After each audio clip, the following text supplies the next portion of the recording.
This lecture is the lecture that was done on Monday, April 12th on motivation.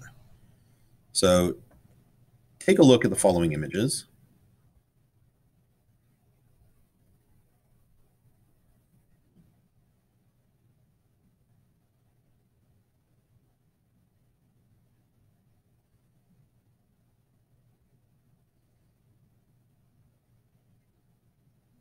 Did they make you feel hungry?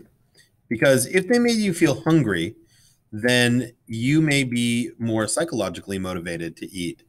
And what motivates you to eat in general? Is it physiological factors or psychological factors or a combination of both? If it did make you hungry, then it's possible that you were psychologically motivated. Motivation itself is an internal state that activates behavior, directs it towards a goal. So it's a feeling basically that we get. But this feeling makes behavior occur. If behavior doesn't occur, then the motivation isn't very high. And the things that cause that feeling are the motives. These are the needs, the wants, the interests, the desires that move people in a certain direction. There are a couple of different theories of motivation. The first is the instinct theory.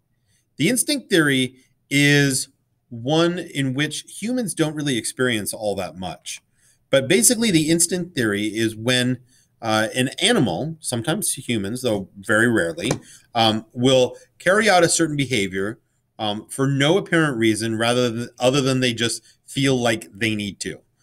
So, for example, whales or birds that migrate from one to another, they don't have any reason why they migrate. They just do it because it feels right. And it's basically genetically built into their DNA. The best example may be the life cycle of a salmon, in which the salmon is born in a mountain stream, it swims down to the ocean and lives its life. And when it goes to lay the eggs, it swims against the currents, up waterfalls, avoids predators to get to the exact same pond in which it was born. And then it lays its eggs and it dies. But humans don't really experience it all that much. For us, most of our behavior is learned or there is some purpose behind it rather than just feeling like we have to do it. The drive reduction theory and homeostasis, which go together. The drive reduction theory occurs when we are out of homeostasis. Homeostasis is a state of internal balance. So when we're hungry, when we're tired, when we're thirsty, and so on, that's being out of homeostasis. The drive reduction theory says that when we are out of homeostasis, we have a need. That need creates a drive. So like, for example, if I need water, then my drive is thirst. And then I'm motivated to reduce that drive by seeking out water. And in this way, we demonstrate the motivation of our physiological needs. Now, once our physiological needs are met, our psychological needs need to be met too. Humans are naturally curious creatures. And because of that, the optimal arousal theory says basically that humans seek out psychological stimulation. Now, the behaviors in which we seek out that stimulation, though, we have to be at an optimal level of arousal or else our performance will suffer. If I am on a desert island and I have a readily available source of food and water and shelter, then I'm going to go and explore the island. But if I'm all agitated and nervous, I might make a mistake. I might hurt myself. If I'm tired, I might miss some of the things I need to see, and I might hurt myself or make a mistake as well.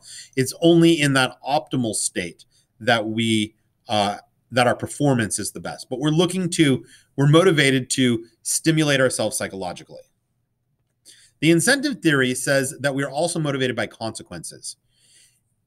Intrinsic motivation is the motivation that we get when this affects our internal states. So if we want to do well in school in order to get more knowledge or to feel more accomplished, that would be intrinsic motivation.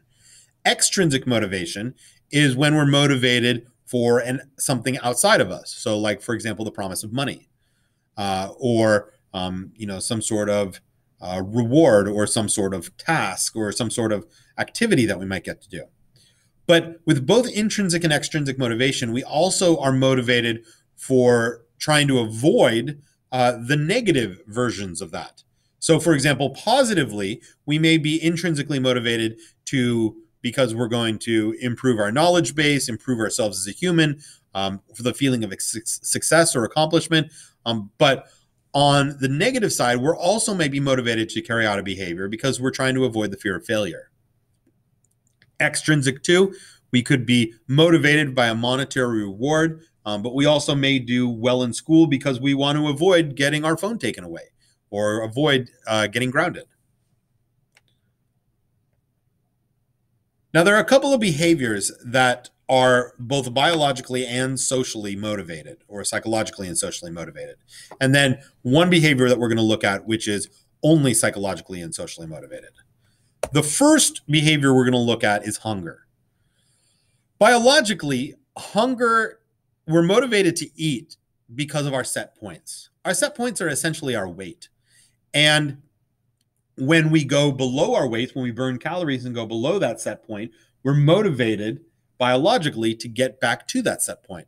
When we eat too much, however, same idea, we're going to be motivated to stop eating so that our body can burn calories and we can get back to that set point.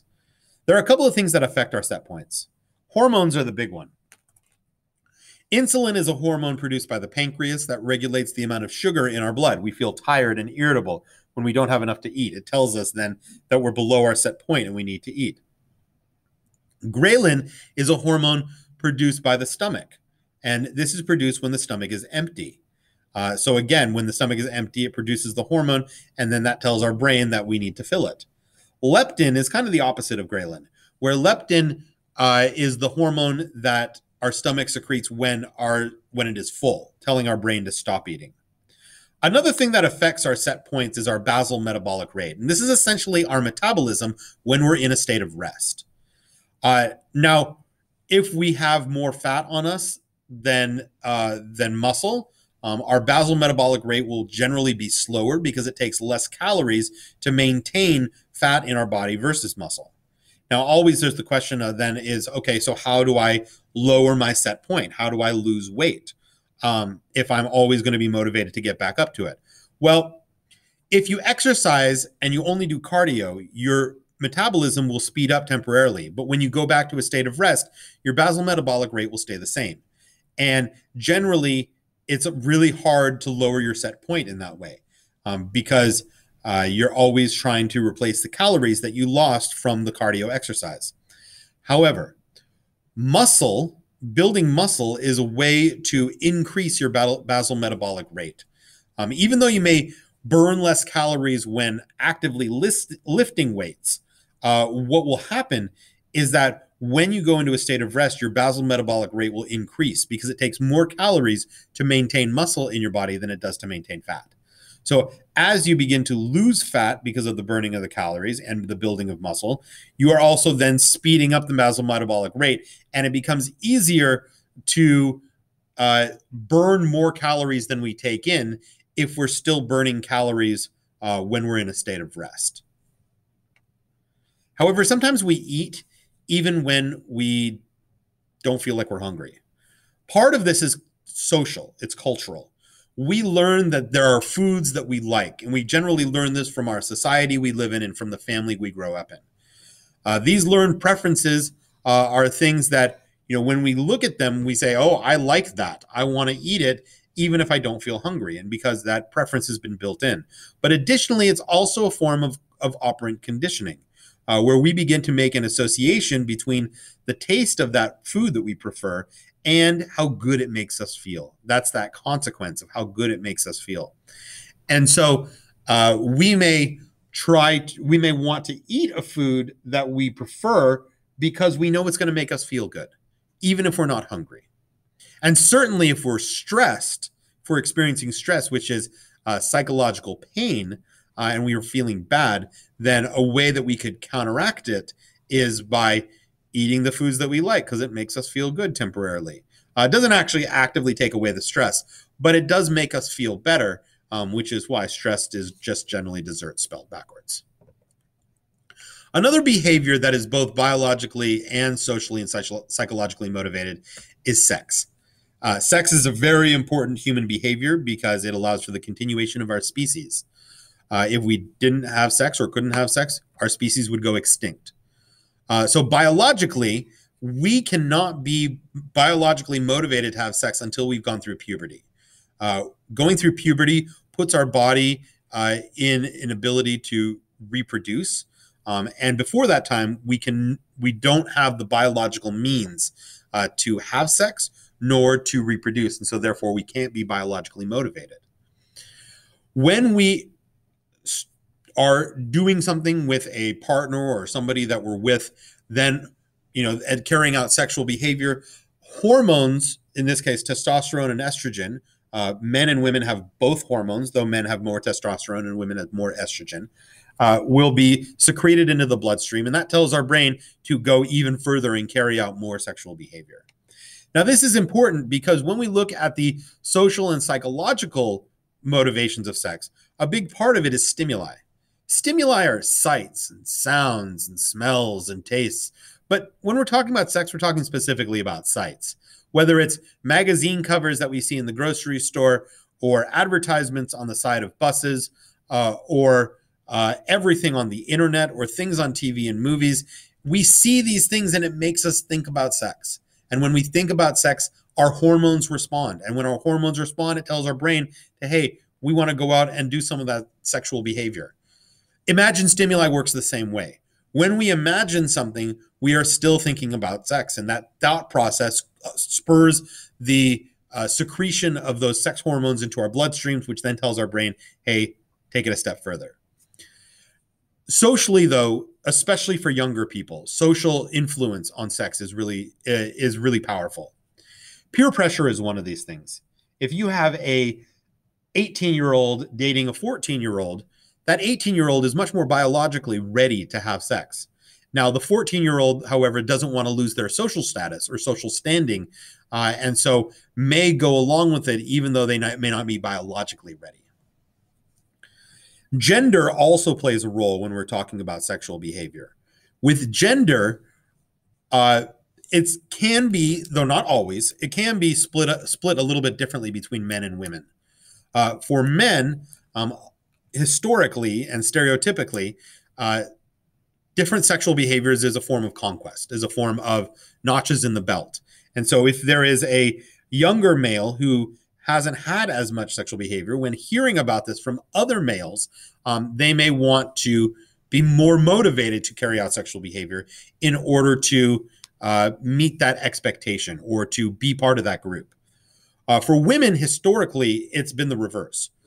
For women, historically, when they carry out a lot of sexual behavior, they've been shamed, especially by members of their own gender. And this shaming actually causes a motivation of less sexual behavior in many cases.